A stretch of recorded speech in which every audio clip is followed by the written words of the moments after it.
Look at this. It's a V8. Yeah, it finally's got the V shape going. Yeah, it looks like an engine now. So you've been here for, you said 6 hours. 6 hours, yeah. The heads have new bolts. 5 hours? No, 6 hours. New bolts are torqued down. Yep. Tell them about that torque process. So it's a 3-step process. You start with, put all the bolts in, snug them up hand tight, right? Then you start, no, actually, you can see my torque process. You want to see the torque process? It's on my hands.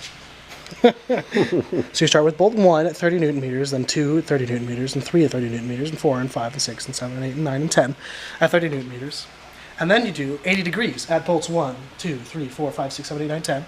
And then you do 80 degrees more. So you're doing 3 separate torque procedures for each bolt. That last 80 degrees, I'm standing here like, got my whole body thrown into it and holding the stand in place with 1 foot, because otherwise it's going to start pushing the engine across the floor. That's probably upwards of 100 foot-pounds on these big bolts here. 20 bolts hold 2 cylinder heads on. You don't want them coming off though. They're kind of important, yeah. Yeah, I'll say. So from there then you were able to put the reluctor rings on the camshaft. Yep. Camshaft position sensors are installed. Did you Yeah. torque those to a specific spec? No, hand tight. Good and tight. Yeah, that That's should my be fine because it's got like a whole gasket around that. Yep, it's fine. So that's the cam position sensor right there that kind of measures, and then see this real wide lobe so it knows where the cams are. Very cool. Yep. Pretty neat.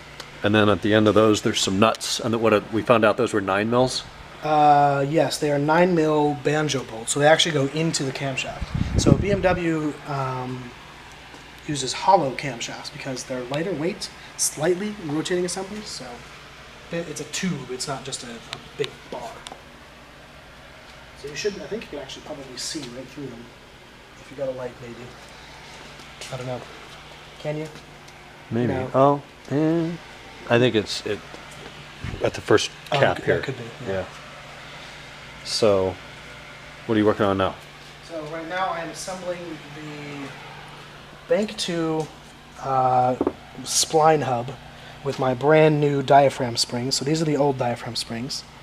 The old diaphragm springs, the tapered part points to the back of the engine. The new diaphragm springs, the tapered part points to the front of the engine. And they're $40 a piece, and they are the only difference that I can find between a 2002 and a 2001 engine. Supposedly keeps the Vanos a little bit quieter. Yeah, a little bit quieter over time. Yeah, that everything- wasn't 02, but I replaced them with 02 parts. Yeah, everything gets a nice coat of assembly lube, dropped in position, lined up. I'm trying to follow the TIS instructions as much as I can, so Cool stuff. yeah, it's fun. Making lots of progress. These are the head bolts you didn't like? Or the No, old those ones? are the old head bolts. Okay. These look better than the ones I didn't like. Yeah. So don't buy Felpro head bolts because they look like crap. So Sloppy machining. sloppy. Well, yeah, something about them. You been to Hearst Capsule? Couldn't buy it. You should go. Well, how do we manage to find alien places when we go eat? First it was Roswell, New Mexico. Now it is called Killer Pizza from Mars. What the hell? Dude, Escondido has cool stuff. This is a bacon bit pizza, and it's all bacon bits. End clip. Yeah, today was a shop day. The vast majority of the day was spent up there. Got a ton done. Plenum packed and shipped. Mass airflow sensor packed and shipped. Door panels, 3 more door panels, and a set of seals sold. Nate's engine's really coming along. He got the head bolts in today, and he's working on the Valley now. I left about 10:40. It is now after 11 o'clock, so I'm home and tired and very ready for bed. I'll talk to you guys tomorrow on Wednesday. Good night.